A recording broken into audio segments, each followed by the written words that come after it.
What's up, everyone? Welcome to another episode of StoryHive on Location Vancouver with Beats, Eats, and more. Freestyle! Yes. My name is Kazi. I'm your host. We're broadcasting live from the unceded ancestral lands of the Musqueam, the Tsleil-Waututh, and Squamish First Nations, what is colonially known as Vancouver, BC, and what we like to call Van City. Today on the show, I am so excited for my next guest. We have Enya, aka AfroGirl, a Vancouver-based multidisciplinary creative, athlete, community builder, and beautiful human. From the mats to the mic, from Muay Thai to Amapiano, AfroGirl carries movement as medicine. Creator of High Vibrations and a member of Ama House, she builds community through curating experiences that uplift and connect. We're diving into healthy eats, all things nourishing, and celebrating Martin Luther King Day. Let's go! Yay! Oh, yay. That was a beautiful introduction. Why, thank you. Well, thank you for being here. I'm already hot and spicy from this energy we got going on. Conjuring it up. With a nice hot cup of tea and our Japanese cucumbers. Can't forget those.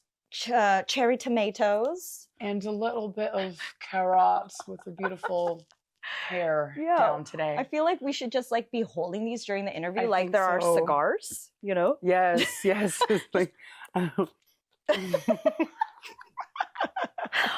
that will be mine for later. Yeah.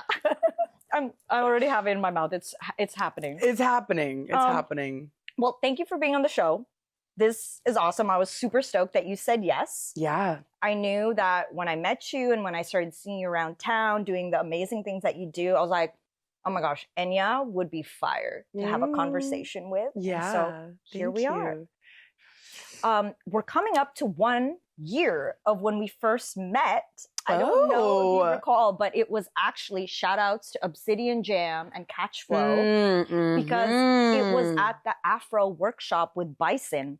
That's right. And there was a lot of people actually were telling me that I needed to come find you and to meet you. Oh, really? Yeah. I didn't know this part of the story. Yes, indeed. So it was like this nice first sunshine. I'm like, oh, you're Kazi. This is great. I've been hearing your name all day. Oh my gosh. Yeah. Yeah. We ended up getting put in the same group. I remember when we had to battle against the other side, and I forgot what it was, but we had to look at each other and coordinate what of the moves that we had just learned that we were all going to do to battle. But yeah, I remember seeing you that weekend, and then you entered the battle the next day and you were like, Kazi, that was my first battle, first dance battle ever. I was like, dude, you slayed. That was amazing. Yeah. And then since then you have been somebody now, you know how it is when you meet somebody and then all of a sudden you've never seen them before. And then all of a sudden you're like, I keep seeing you everywhere now. Yeah. It was totally that. Absolutely. And I think a big part of that reason is too, because Obsidian was my first battle.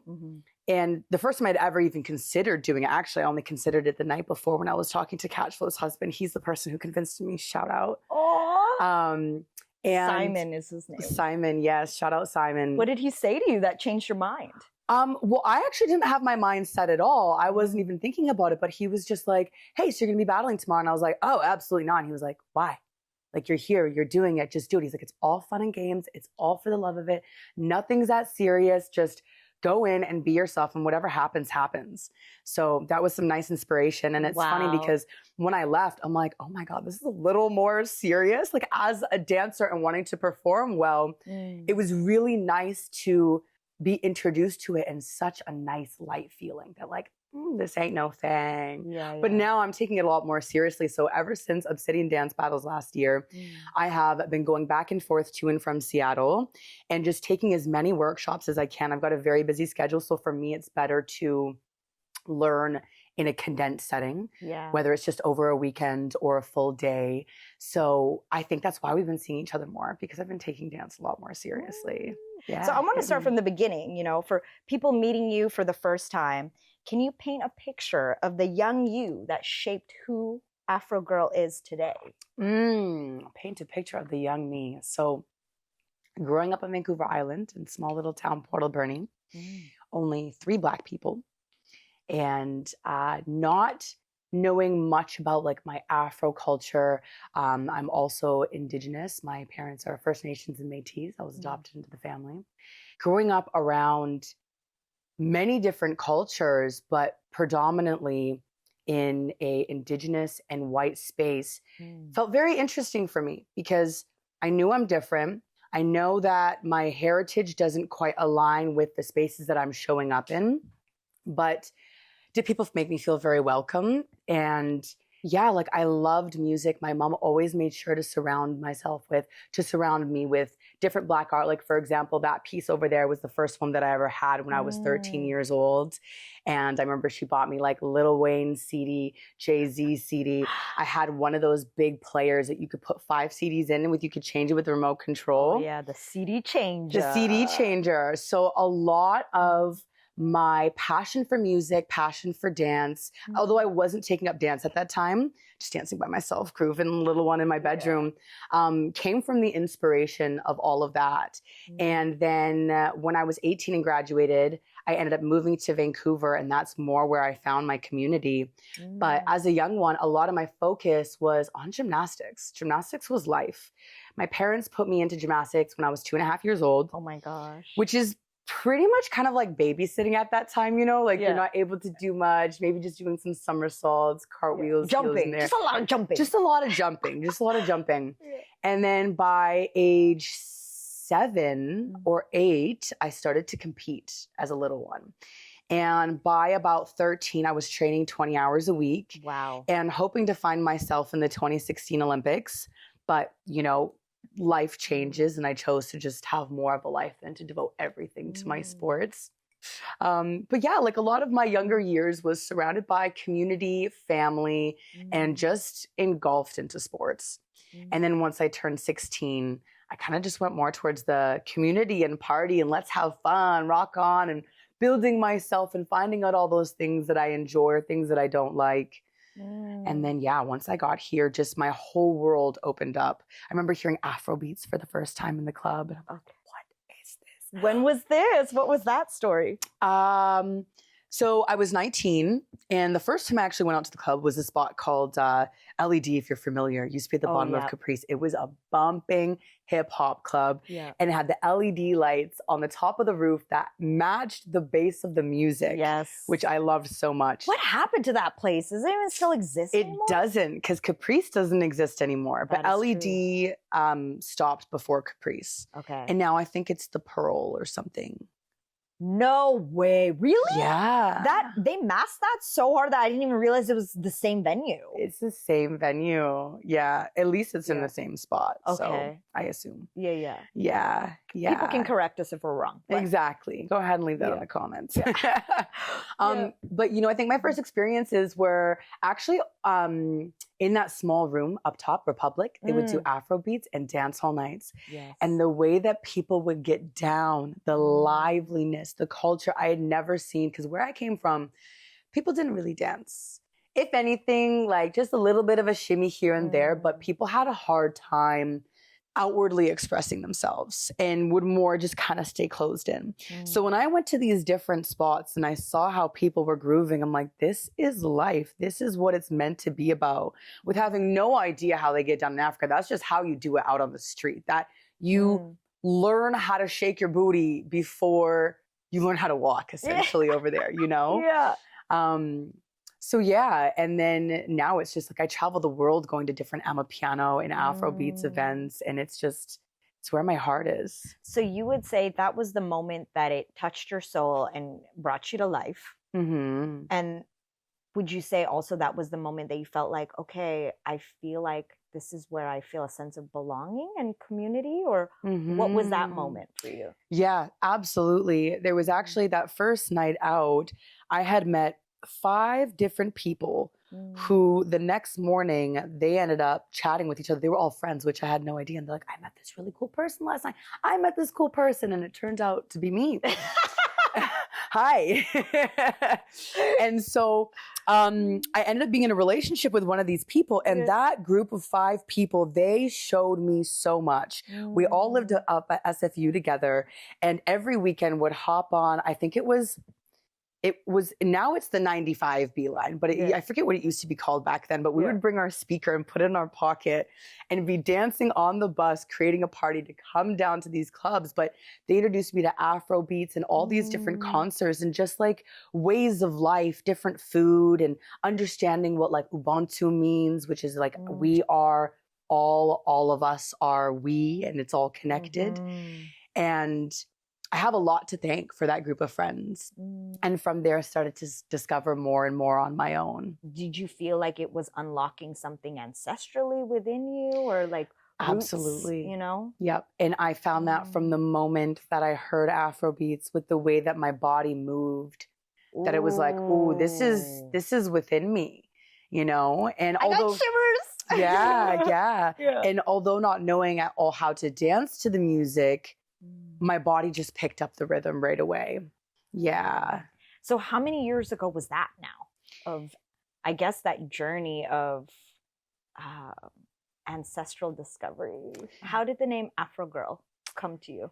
It was one of my teachers. Okay. Back in school when I was studying broadcasting and online media. Oh, cool. Yeah. And I was trying to figure out, because so many artists all have an artist name. Yeah. I'm like, how do I want to show up in these spaces? And he was like, you know what? All I see whenever I see you is just an Afro girl. So I think something that maybe runs off that name. And I was like, pause. That's it. That's it. It's Afro Girl. And just ended up adopting that. And now it's the thing. I love it. Yeah. I love it. You embody it fully. I absolutely do. And it's really funny too, when I go and twist or braid my hair. Yeah. No matter what, obviously, Afro has much more meaning to it than just your hair. But when I do have braids in or something, I'm like, oh man, I'm feeling a little less Afro girl today. But that's okay, because she still exists within regardless what hairstyle I'm wearing. For those who don't know, what does that mean for you? Which part specifically? Like Afro. Afro. Afro means many things. I find Afro first and foremost, my hair for me. Afro being also my culture, where my roots go back to. Afro being a way of life, in a way that you present yourself, with even how I dress myself, wanting to bring Black culture into the things that I wear. For example, this being a brass piece, Sadai Artistry, shout out, from Kenya. And even wearing the chains, just like, you know, back in the day, many Africans were chained up. And so this being a representation of, now we get to wear them the way that we want to. So it's got plenty of meanings, you know? Yeah. Thank you for explaining that. You come from gymnastics, calisthenics, and Muay Thai. How has that athletic training shaped the way you show up creatively? I would say the biggest thing is the energy. So when I show up to these athletic spaces, anything that I'm going through or dealing with in my head, what's in front of that time that I put aside to do these endeavors, is it how I show up in that moment? And it's the same way creatively, where you leave your problems aside. Everything else that's on the outside of the world, that's over here. And now I'm going to show up in this space and I'm going to give it my all. So whether it's me emceeing or hosting or teaching dance steps at the Ama House events, it's showing up with my 100% and what is the energy that's required for this particular moment. And being able to identify that within myself and pick that piece of energy out and to project that forward. So obviously with the athletic things, that's usually physical energy. And knowing, like, if I'm going to be being trained one-on-one, that I need to be present there with my coach. And that sometimes if you're feeling a little bit off or imbalanced, to put all that aside. You don't want to be snappy. You don't want to be frustrated. You always have to remain patient. And that coincides so perfectly with all the other creative endeavors. Same thing with dance. You don't want to show up into a dance practice carrying all this baggage. You have to tailor your energy to be like, I am here and I am here now, and wanting to show up with what is needed for that place. Damn. Okay. We're just going to church tonight. We're going to church tonight. We're going to church. Can we talk about high vibrations now? Yeah, let's. Tell us about it. How did it start? Yeah. What does it mean to you? Yeah. So high vibrations means to me, first and foremost, what it sounds like is vibrating on a high frequency. And it started back in 2020 when I was reading a friend some of my poetry from my past. And they were like, wow, this is a vibe. You've got to get on stage and recite this stuff. But it was like the middle of the pandemic. So I'm like, okay, maybe this isn't it. So I was looking online to maybe find something in New York or whatever. And I'm like, poetry is not meant to be done online. You want to hear the snaps. You want to feel the energy that you're receiving back from the people. And so my friends had just opened up a multimedia production studio in Gastown, and I ended up buying one of those drop-down microphones. Oh, cool. With a spotlight, and it was all a brick wall in the background. And we had aloe water and tea with vegan pizza, and everybody took their shoes off. And I hand-selected every person to be there, most of which I didn't know. I found them online, or I met them on the street, or I had them referred from others. And so it was a space that people came into not knowing anybody, not knowing about this space, and not even knowing myself or what we were really going to be up to. And there was a poet who had left. She was the last person to leave. She grabbed my hand and she said, "This is such a high vibrational space. And I really hope you can continue to do it." Because at that time, I actually didn't have a name for it. It was just poetry night. So that's when I found the name High Vibrations. And pairing with the fact that I love the ganja plant. And so from there, I started to create more different events. So that we had a poetry night. We had a night called Off the Top, which is all improv. And we did all these cool little games to exercise that part of our brain. That's fun. Yeah. And then I had an open mic night and ganja games, of course, which is kind of like Ganja Olympics. And it's so much fun. And then my biggest one that I did is a show. So you would come in and be catered by one of the local catering companies, or would have like a chef come through into the kitchen and create the food for everybody. And then I'd have maybe 4 to 10 people on the panel to come and show whatever it is that they want to have going on. So whether they're a comedian, a singer-songwriter, just a speaker, dancers. We had a painter in the corner at one part who painted a portrait of myself, which is over in that corner. I'll show you later. Cool. And so she was live doing that during the show. And I'm very into creating community spaces and spaces where people get to connect and feel the high frequency of what that's like. And I felt that there was some of those missing pockets in the city. And then eventually getting paired up with Pattern Nation to create Emma House, which is the dance segment of what I liked to do. So I was doing my own little dance parties, and it's a vibe. It's beautiful what I had ran for 4 years, but it's not easy working by yourself. Absolutely. It's really tricky, but is it also just as hard to find the right people to work with? Yeah, so shout out to Pattern Nation and our beautiful collaboration of Emma House. How did that happen? How did that come together? So there was a friend that we had in common who drove me all the way out to Coquitlam to this random, super cool, artsy, vibey place where there was DJs and there was people dancing and there was food. And I'm like, who are these people who are running this house? And it turned out to be Costa and Sid. You went to their house. I went to their house. It was a house party. So I got right plopped into the thick of it and got to see everything that they do at that moment. And they went back to South Africa for quite a few months. And upon their arrival, did they throw another party? So from there, we were just kind of spitting back and forth ideas and realized that we have the exact same vision for what we want to do for events. And that's to have art activities and to bring together people who really want to connect over dance and art and South African music, specifically piano. But yeah, and so it's been a very lovely upbringing from having no name of my event to then having High Vibrations and running that for 4 years to then now being with Emma House and still doing high vibe stuff on the side. But It's a gorgeous collaboration, and I couldn't ask for better teammates. Tell people a little bit more about Ama House and what's coming up next. Yeah, so Ama House is a dance social, and no, psych, it's a dance jam and art social. That's it. That's it. So we've got 3 DJs on deck, Owaboa, Costa Besta, and Biz Rankin. Shout outs. Yes. And they will be going back and forth throughout the night. And then there's me and Sid Eva who hold down the hosting vibes. And then I also teach dance steps during the night as well. I'm more stepping into what it is to be a dance teacher. And this is such an incredible space for me to be able to exercise that in a very low pressure environment. Yes.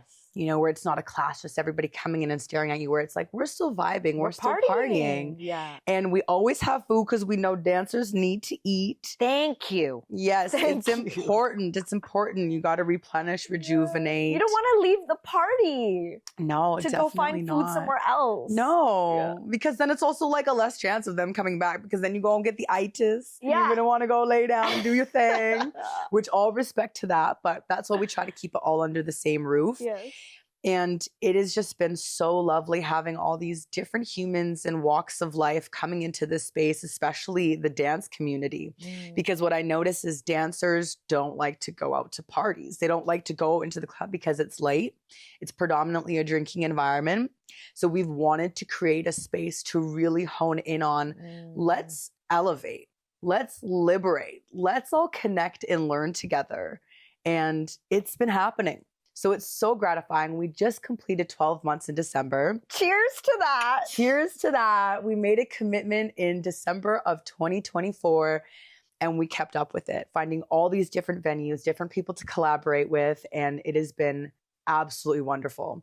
I would love to know, you know, somebody who's hosting space, holding space, and I know what that feels like. And for anyone who's never done it, and it's maybe something you will never do, it requires so much energy that a lot of people just think, oh, you have that. You're charismatic, you're comfortable being on the mic, or you're comfortable, like, you know, taking up. But actually, no, holding space requires a lot, and it takes out a lot in us. You might see the very outgoing personality here or at the party, but I'm sure for you as well, there's a side of us where we have to like decompress hard. We have to go inward hard to just replenish, you know? Yeah. So I would love to hear from you. Like, how do you protect your energy? You know, how do you know the moments when you need to? And how do you, I guess, like navigate that specific task of like holding so much space for others and then being able to do that for you? Yeah, that's a great question. So being a high functioning ADHDer, I have a lot of energy, which also means, though, I have a really big dip as well around whenever I'm trying to put out that level of energy. So before the events, I will get ready, and then I just have an hour of nothingness. I'll usually just lay on the floor, and maybe I'll imagine what I want to be teaching or what I want to be saying on the mic. And then going into the space, it's the people. It's the people that keep me going. You know, I will be exhausted by even just 4 hours into the event. But it's each person that comes up and gives me a hug and says, hey, I'm having a great time. I'm so happy I'm here. And that their vibrations make mine vibrate harder. And then after the event, usually we have like a little shindig afterwards. So after the after, it's nothingness once again for me, where I need to cleanse my space, cleanse myself, and just honestly go for a long walk, sit by the water, have nothing planned on my schedule, because the up and downs is very big for people who are neurodivergent. And you really have to grab it when you have the time to be less stimulated. Yeah. And that I will block that off to purposefully really hone into that, because when you're on, you're on. Yes. And it's a long party, like 5 till 11 p.m., which really means 5 till about 4 a.m. for us, how we move. So yeah, it's important to figure out what you need in order to have that level of energy. And when it comes to the like truly protecting it, we've got a pretty good vibe check system as well, you know, where only a few people here and there are like a little bit offbeat and that we would consider don't match the high frequency of which we're looking for. But it's always such wholesome individuals who come in and really bring the energy of what it is that we're looking for. And everybody gets to feed off of that very well. You know, like we don't have sloppy vibes. It's not about drinking and getting drunk. There's no energy leaks of people who are sitting there being foam vampires or Oh my gosh, yeah. yeah, which is not a vibe. Like get off the dance floor, make space if you're going to be on your phone, you know, just be outside. Actually, don't be here. And, you know, these events don't attract just people who make others feel uncomfortable. Like when you go to a random drinking space at, let's say 11 p.m. till 3 a.m. on a weekend, you never know what you're going to get. So I feel a lot of the energy protection comes in how serious we take our vibe check as well. I also wanted to ask you, you know, who were the elders or mentors or people around you that taught you the art of gathering and holding that space? I have a lot to thank, actually, of my Indigenous community for that.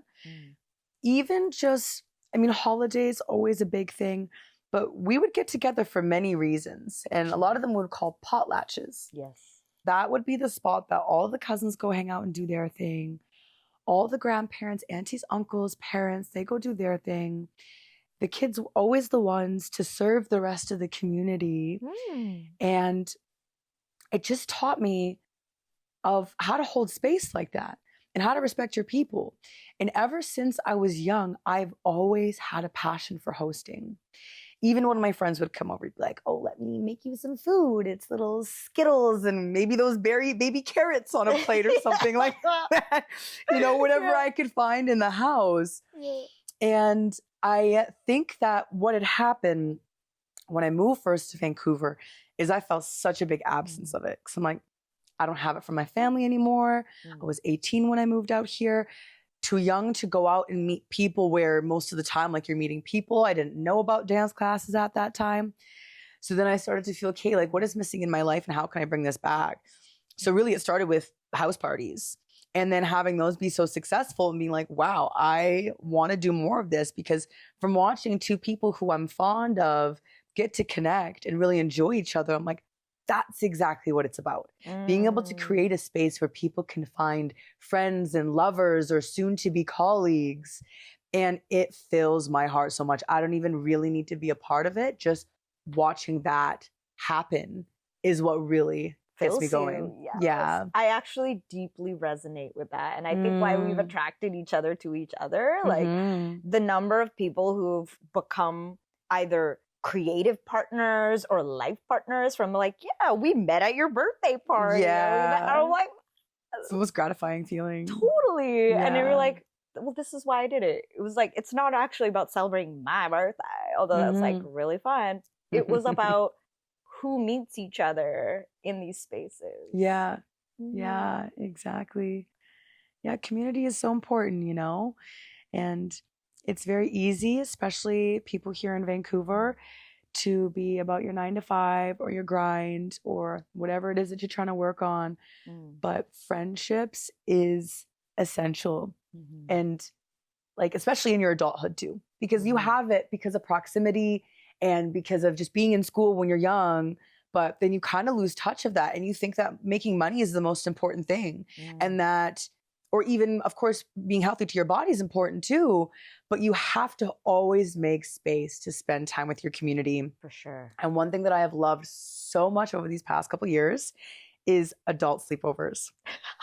Because to go out for lunch with your friend for like 2 hours, when you haven't seen them in a month, it's not enough. You're only ever scratching the surface with each other. You're never getting into the nitty gritty. Prioritize 24 hours together, block it in your schedule. You meet up for dinner. You have a whole night together. You wake up, you make breakfast, and sometime in the afternoon, you end up dispersing. But to do something intentional too, where it's like, let's go to a yoga class together, or let's create a little short story, or work on some sort of project where you're always being able to not only spend the time together and fill each other's cups, but you're growing something together as well, which is so fantastic. It's amazing how bonding those slumber parties are. Yes. You know, like nourishing. It's nourishing. And I also am like the type of person who finds it so endearing of like moments of like we brush our teeth together. It's like, oh, you like to brush your teeth like that? Or like, you know, and you just know these little things about each other that it's like, it's so mundane, but it's quite intimate. Yeah. Very. And being able to be there for somebody's wake up morning routine. It's why I believe sleepovers can be hard, because you have to be on the same vibe with how you move. Yeah. But when you have those friends where, even if you're not on the same vibe, that you can accept, okay, you're the person who likes to get up and be a go-getter and move around. I'm the person who likes to be a little bit more sluggish and take my time. Yeah. As long as you can just create space for each other to do that, it is so powerful. And that is a big part of what I love too, is watching people's routines and seeing how they go about things and their little things that serve them in that moment. Like I've got my one girlfriend, Jaden. She loves to spray herself with essential oils and sets up her room in a way before hosting and before bed. And once she wakes her up, and she has been such a big inspiration for me with how she creates such sacred moments with herself, and that I get to be there in her house and witness it. So shout out, girl. I love that when I emailed you about potential dates for this interview, you were like, Jan 19th, MLK Day, Martin Luther King Day. Like, let's do it. Yeah. Who is Martin Luther King to you? What does he represent? He represents, he shows me to be loud and to put what's going on in your mind outwards. Don't let people make you small. Take space. And for whatever it is that you believe in, to not let anybody dumb that down. And to continue fighting for your freedom or for your passions. And, you know, what he was fighting for back then is a little bit different than what we're doing nowadays. But just to never be shunned, you know? Like if your light is too bright, hand the person some sunglasses, because we're not dimming our lights for anybody. That's it. You know, and always speak your truth and support your community, fight for your community. But really, it's just all that he is just a walking power horse. Of light and truth. Absolutely. Absolutely. So it is very special to be here on his B-Day. Yeah. I have fun rapid fire questions for you. Let's go. So, Let me get ready. you know, I do you ready. You're like, reset. All right. Rapid fire. No overthinking. Just let it go. Of course. What Vancouver needs more of right now? More people on dance floors, dancing, living free. What's already here that people don't celebrate enough? Our nature. Having 7 major beaches within Vancouver City. Go to the beach more. Like, view these sunsets. Go touch a coniferous tree. First album or song that you ever fell in love with? Oh, Carter 3, Lil Wayne. Love, love, love, love. I've got a free round trip ticket anywhere in the world for you. Where are you headed? South Africa. What's your spirit vegetable?